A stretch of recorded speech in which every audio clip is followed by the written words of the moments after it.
नमस्कार. आज जे मी सांगणार आहे ते कदाचित तुम्हाला थोडं कटू वाटेल, पण हीच तुमच्या जीवनाची येणारी खरी नियती आहे. कुंभ राशीच्या लोकांनो, तुम्ही आजवर खूप सोसलंय, पण आता वेळ आली आहे आरपारच्या लढाईची. ऑक्टोबर 2026 पर्यंत तुमच्या आयुष्यात अशा काही घटना घडणार आहेत ज्याचा विचारही तुम्ही कधी केला नसेल. तुमचं हृदय मोठं आहे म्हणून तुम्ही दाखवत नाही. तुमचं दुःख खोल आहे म्हणून तुम्ही कोणाला सांगत नाही. पण आता नियतीने तुमची लेखणी स्वतःच्या हातात घेतलीये. पुढची काही मिनिटे तुमचं आयुष्य बदलून टाकतील, हा माझा शब्द आहे.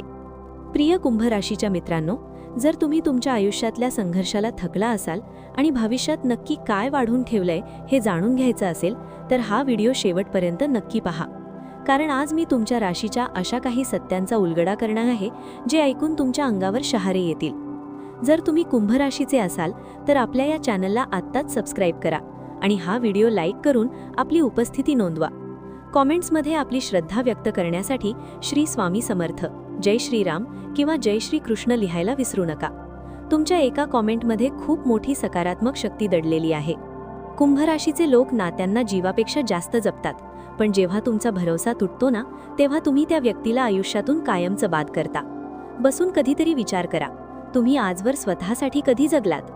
जेव्हा जेव्हा तुम्ही स्वतःचा विचार केला तेव्हा लोकांनी तुम्हालाच दोष दिला, बरोबर ना? कारण लोकांच्या अपेक्षा तुमच्याकडून खूप जास्त आहेत. पण आता षडाष्टक योग तुमच्या आयुष्यात एक मोठा बदल घेऊन येत आहे. ज्योतिषशास्त्रानुसार तुमच्या राशीत शनी आणि केतू यांचा हा विचित्र आणि अशुभ मानला जाणारा योग तयार झाला आहे. 5 डिसेंबर 2025 पासून शनी मार्गी झाले आहेत आणि ऑक्टोबर 2026 पर्यंत हा प्रभाव तुमच्यावर राहील. याला कौरव योग सुद्धा म्हणतात. जसा कौरव आणि पांडवांमध्ये धर्म आणि नीतीचं युद्ध झालं होतं, तसंच युद्ध आता तुमच्या मनात आणि आयुष्यात सुरू होणार आहे. 2019 ते 2024 या काळात तुमचं खूप नुकसान झालं असेल, पण या काळानं तुम्हाला एक्सपर्ट बनवलंय.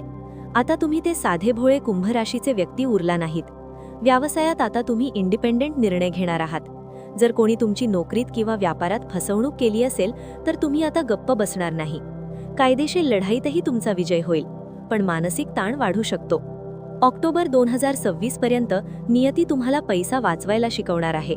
जे लोक तुमच्या पैशावर आजवर मजा मारत होते त्या लोकांशी तुम्ही आता नाते तोडणार आहात. हा काळ तुम्हाला आर्थिकदृष्ट्या खूप कठोर बनवेल. तुम्ही आता फुकटचे सल्ले देणं आणि लोकांच्या मदतीसाठी धावणं बंद कराल, ज्यामुळे तुमची तिजोरी भरू लागेल. सप्तम भावात केतू असल्याने वैवाहिक जीवनात काही गैरसमज झाले असतील, पण आता तुम्ही स्पष्ट आहात. जर नातं खरं असेल तरच तुम्ही झुकणार, नाहीतर तुम्ही एकटं राहणं पसंत कराल. खोट्या आश्वासनांवर जगणाऱ्या लोकांपासून तुम्ही ऑक्टोबर 2026 पर्यंत कायमचे दूर व्हाल. मित्रांनो, इथेच एक मोठा बदल दडलेला आहे. जे मी आता सांगणार आहे ते ऐकल्यानंतर तुमचा स्वतःकडे बघण्याचा दृष्टिकोन पूर्णपणे बदलेल. पुढच्या 2 मिनिटात मी त्या 3 मोठ्या भविष्यवाण्या सांगणार आहे ज्या तुमच्या नियतीत लिहिल्या गेल्या आहेत. 3 मुख्य भविष्यवाण्या अतिशय महत्त्वाच्या. 1. मानसिक ताण आणि ट्रान्सफॉर्मेशन. तुम्हाला खूप मानसिक दबाव येईल.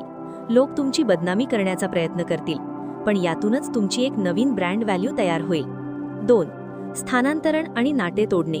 तुम्ही तुमचं घर किंवा कामाचं ठिकाण बदलू शकता. स्वतःच्या प्रगतीसाठी तुम्ही कुटुंबापासून किंवा जुन्या लोकांपासून थोडं अंतर ठेवणं पसंत कराल. 3. कठोर वाणी आणि सत्य. तुमची भाषा आता कडू होईल, कारण तुम्ही सत्य बोलणार आहात. जे लोक तुमचा फायदा घेत होते त्यांच्यासाठी तुम्ही आता व्हिलन ठराल, पण तुमच्या प्रगतीसाठी हे गरजेचं आहे. हा काळ संघर्षाचा असला तरी विजयाचा आहे. या षडाष्टक योगाचा नकारात्मक प्रभाव कमी करण्यासाठी आणि यश मिळवण्यासाठी हे सोपे उपाय नक्की करा. 1. प्रत्येक शनिवारी सूर्यास्तानंतर शनी चालीसाचे मनापासून वाचन करा. 2. नित्य नियमाने ओम नमः शिवाय या मंत्राचा जप करा. महादेवाची कृपा तुमच्यावर कवच म्हणून काम करेल. 3. गरिबांना किंवा गरजूंना काळे तीळ किंवा अन्नाचे दान करा. कुंभ राशीच्या लोकांनो, घाबरू नका.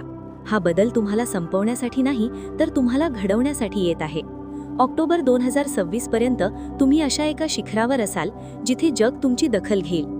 स्वतःवर विश्वास ठेवा आणि नियतीला तुमचं काम करू द्या. तुम्हाला काय वाटतं? तुमच्या आयुष्यातही असा संघर्ष सुरू आहे का? कॉमेंट्समध्ये नक्की सांगा आणि पुन्हा एकदा जय श्री कृष्ण लिहून सकारात्मकतेने दिवसाची सुरुवात करा. हा व्हिडिओ आपल्या जवळच्या कुंभ राशीच्या व्यक्तींना शेअर करा. भेटूया पुढच्या व्हिडिओमध्ये. तोपर्यंत स्वतःची काळजी घ्या. धन्यवाद.